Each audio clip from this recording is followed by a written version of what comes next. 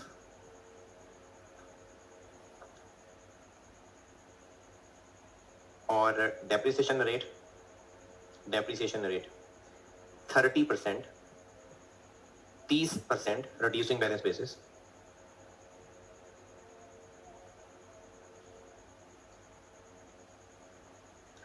मुझसे रिक्वायर्ड है extracts of income statement,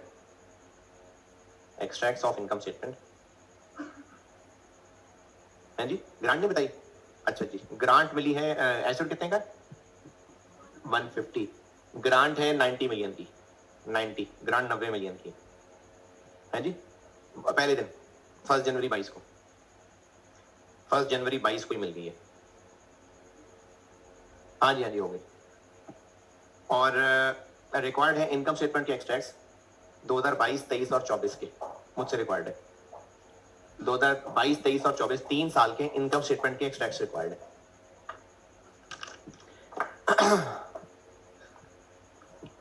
नहीं बताया मैंने मेथड कौन सा है? नहीं नहीं नहीं नहीं, ग्रांट का मेथड कौन सा है? बाय डिफॉल्ट 2 मेथड है, लेकिन मैं रिक्वायर कर रहा हूं दोनों मेथड से, रिक्वायर कर रहा हूं।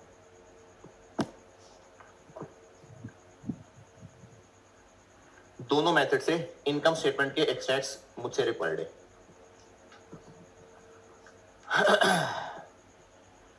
लाइफ कितनी है? 5 years।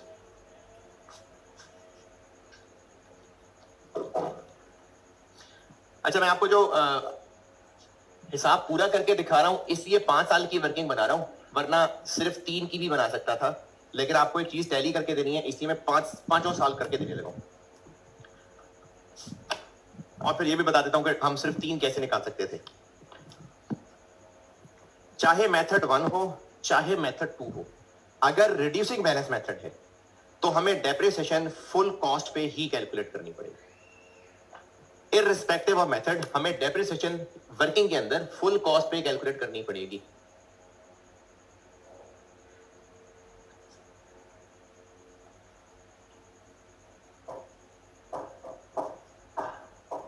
ये 3 कॉलम बनाने लगा हूं मैं।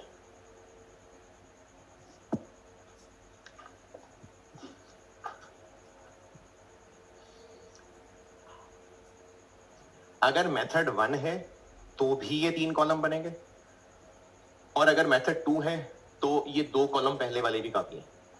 मेथड 1 हुआ तो हम ये कॉलम डायरेक्ट नहीं बना सकते, हमें ये दोनों बनाने पड़ेंगे। दोबारा, मेथड 1 हुआ तो हम ये कॉलम डायरेक्ट नहीं बना सकते, हमें ये दोनों बनाने पड़ेंगे। और मेथड 2 हुआ तो फिर तो हमने ये बनाने ही बनाने। तो in any case reducing balance method हुआ तो हमें ये वर्किंग करनी पड़ेगी। अगर रिड्यूसिंग बैलेंस हुआ तो ये वर्किंग करनी पड़ेगी। 1 जनवरी 22 को इनिशियली प्लांट कितने का? 150। ग्रांट कितनी? 90। चलें, ग्रांट को बाद में छेड़ते हैं, पहले मैं इस वक्त ये पहला कॉलम भर दूं। रिड्यूसिंग बैलेंस मेथड है तो 31 दिसंबर 22 डेप्रिसिएशन 30% लगाएं, 45 105। फिर उसके बाद 31 दिसंबर 23 31.5।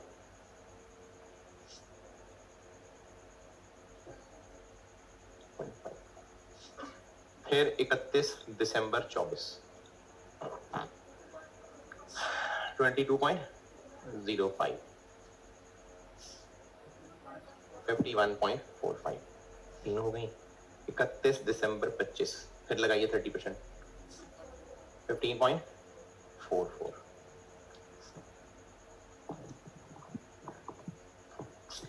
36.01। 4 हो गई। 31 दिसंबर 26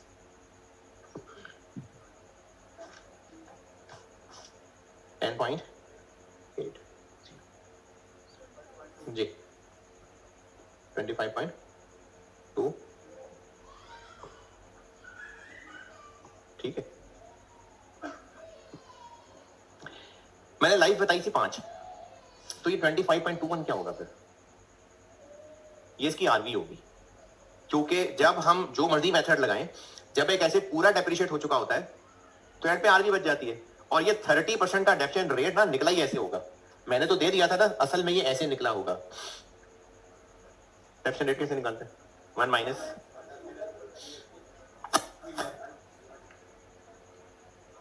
ये ऐसे निकला होगा, यकीनन ऐसे 30 निकला होगा, मैंने आपको ऐसे 30 बता दिया था। तो ये जो 25.21 बच गई ये आरवी है।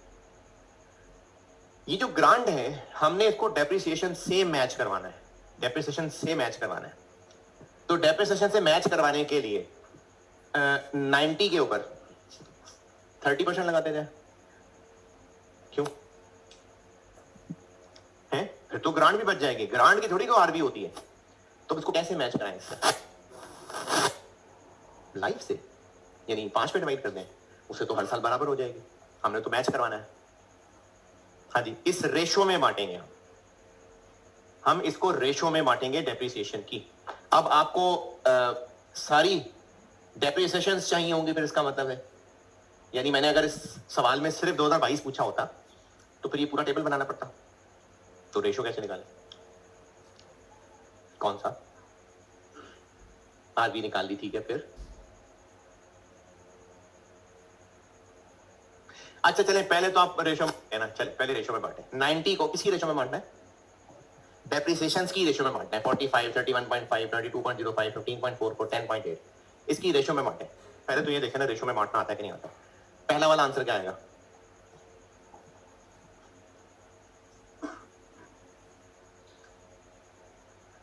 दो 2022 में देखिए इनकम क्या बनेगी। कैसे? आपने 90 पे तो 30% लगा दिया मेरे सामने।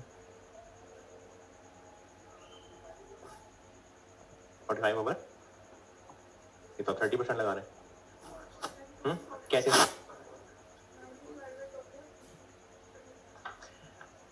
30.44 क्या रह गया बाकी? 57.56। देखें डेप्रिसिएशंस का टोटल कर लें।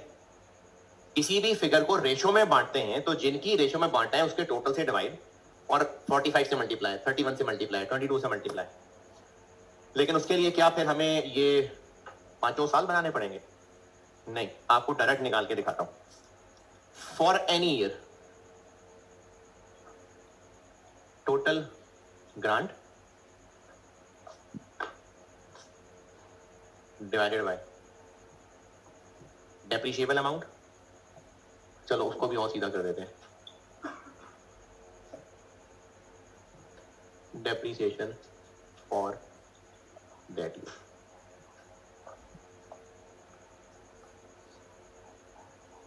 ये निकाल सकते हैं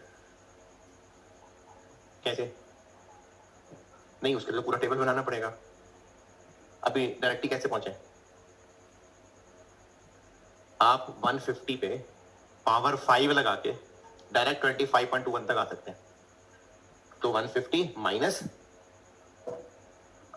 डायरेक्ट पावर 5 लगाएंगे तो आरवी तक पहुंच जाएंगे। 150 माइनस 25.21, और जिस साल की भी कैलकुलेट करनी है उस साल की डेफिशिएंसी से 90 को मल्टीप्लाई कर दें।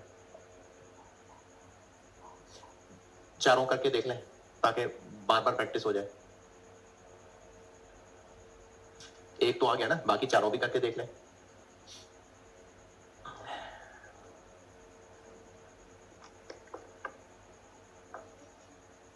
क्या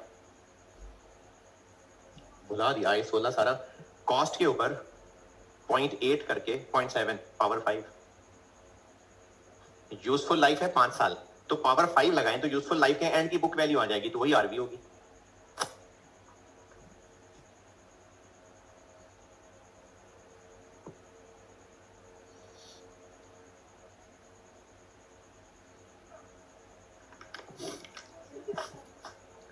वन 150 को 30% पे 5 साल आगे लाएं तो आरवी आ जाएगी।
कर लिया, बताइए वैल्यूज।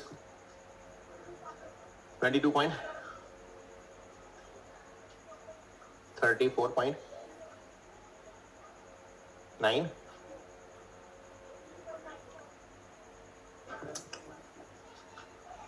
11 पॉइंट,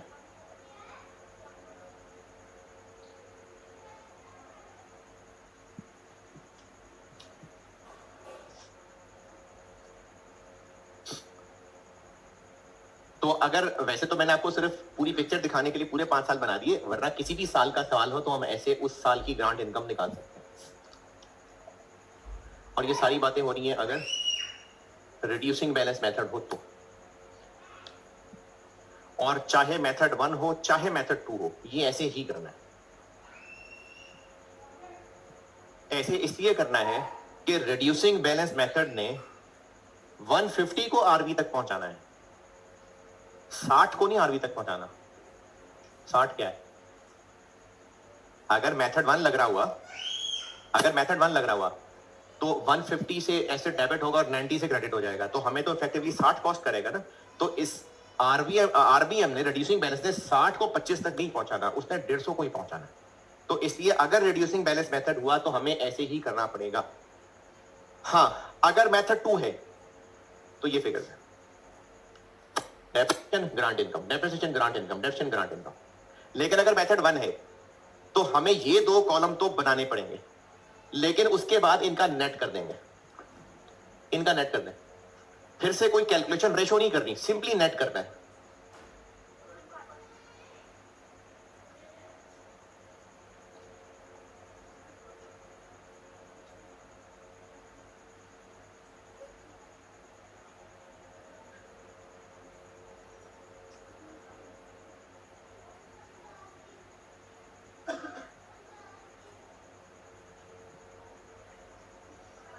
सिक्स पॉइंट 1,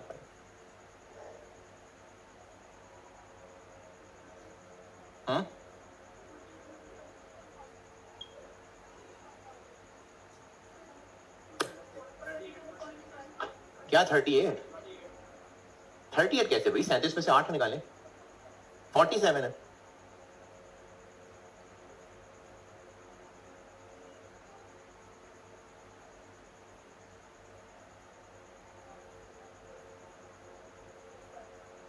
जी 4.3, 28.21।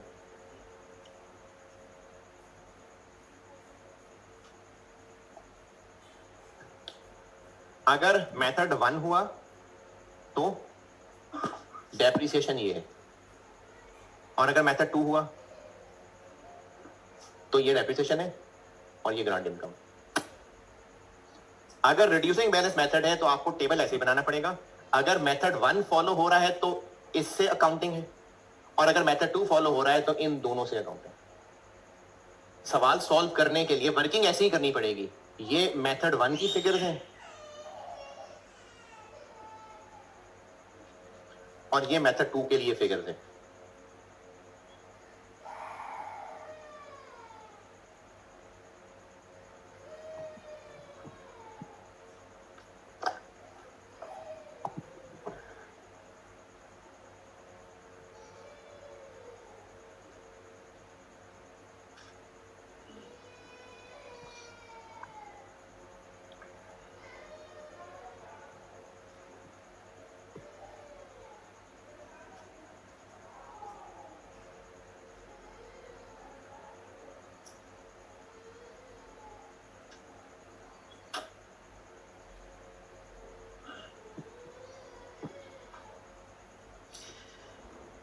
चलें, ये असर पढ़ लें फिर रेक्टिफिकेशन ऑफ एरर्स पे।